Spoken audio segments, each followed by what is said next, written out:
దేశంలో అల్లర్లు సృష్టించడానికి కాక్రోచ్లు నీట్ పరీక్ష పేరుతో రాజకీయం చేస్తుంటే సందట్లో సడేమియాల కాంగ్రెస్ దాన్ని రాజకీయ స్వార్థానికి వాడుకుంటుందన్నారు కరీంనగర్ డిప్యూటీ మేయర్ సునీల్ రావు. కరీంనగర్ లో మీడియాతో మాట్లాడిన ఆయన కాంగ్రెస్ అనుసరిస్తూ ఉన్న తీరుపై నిప్పులు జరిగారు. విద్యార్థులు ఎగ్జామ్ రాసి క్వాలిఫై అయ్యి కాలేజీలలో చేరుదామని చూస్తుంటే కాక్రోచ్ పార్టీతో కలిసి కాంగ్రెస్ రాజకీయం చేస్తోందని మండిపడ్డారు. ప్రధాని నివాసం వద్ద రాహుల్ గాంధీ ధర్నా చేస్తే అరెస్టు చేసే రాష్ట్ర కాంగ్రెస్ నాయకులు గగ్గోలు పెట్టడం తగదని హెచ్చరించారు. కరీంనగర్ లో కాంగ్రెస్ నాయకులు శాంతియుత ర్యాలీ అని చెప్పి బండి సంజయ్ కార్యాలయం మీద దాడికి రావడాన్ని తప్పుబట్టారు. అవినీతి మచ్చ లేకుండా పాలిస్తోన్న బీజేపీ ప్రభుత్వంపై బురద చల్లే ప్రయత్నం చేస్తున్నారని మండిపడ్డారు. ఎన్డీఏ అడ్డుకోలేక ఈ విధంగా అరాచకాలు చేస్తున్నారని, బొద్దింకల పార్టీకి విదేశాల నుంచి ఫండింగ్ పెట్టి భారతదేశాన్ని ఎదుగుదలను అడ్డుకునేందుకు చూస్తున్నారు. భారతదేశాన్ని కాపాడుతున్న భారత సైన్యంపై నీచమైన విమర్శలు చేస్తున్నారని, ఈ బొద్దింకల వెనుక దేశ వ్యతిరేక దేశాల హస్తం ఉందన్నారు. నీట్ ఎగ్జామ్ అనేది ఒక సాకు.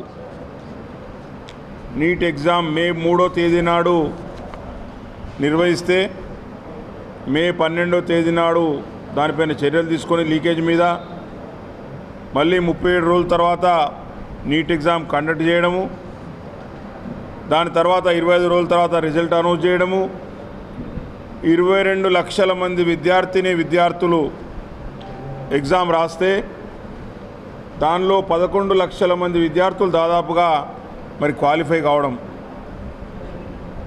దానిలో 58% పైగా మరి విద్యార్థినులు ఉండడం, ఇవన్నీ కూడా జరిగిపోయినాయి. మరి జరిగిపోయిన దాన్ని ఈరోజు విద్యార్థులందరూ కూడా క్వాలిఫై అయిన విద్యార్థులు ఏ కాలేజీలో అడ్మిషన్ తీసుకోవాలన్నా, ఏ కాలేజీలో మేము చేరాలన్నా, మా ర్యాంకు ప్రకారం ఏ కాలేజీలో సీట్ వస్తుంది అనే ఆలోచన చేసుకుంటూ విద్యార్థుల తల్లిదండ్రులు ఒకవైపు ఆలోచన చేస్తూ ఉంటే, ఈరోజు దేశ రాజధాని ఢిల్లీలో జంతర్ మంతర్ దగ్గర